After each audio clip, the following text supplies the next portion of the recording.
नमस्कार मित्रांनो, हो काय ह्या शेतकऱ्याने ह्यात ऊस लावलाय, मेथीची भाजी लावली, गाजरं लावली, ती हो काही गाजरं मका लावल्या. म्हणजे किती पिकं झाली बघा. हे आता अजून भाजी बी लावतोय, अजून बघा भाजी बी लावली. अशी म्हणजे 4-5 पिकं ह्यात केली ती बघा यानं. असा हे शेतकरी आहे.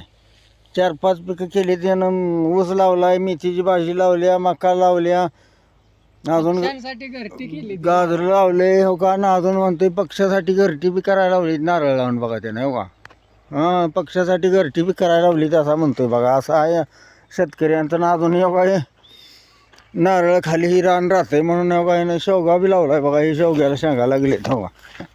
शेवग्याला हो काही शेंगा लागले त्या काही असं अशा शेंगा आहेत त्या काही किती लांबते त्या बघा. हो काही शेवग्याला अशा शेंगा बी लावलेत त्याने बघा. हो का असं आहे शेतकऱ्याचं काम. हो काही शेतकरी आता बांधायला निघाला बघा. हो का असं शेतकऱ्याचं हे काम आहे. किती पिकं एका रानात 5-6 पिकं घेणारा माणूस आहे बघा. हो काही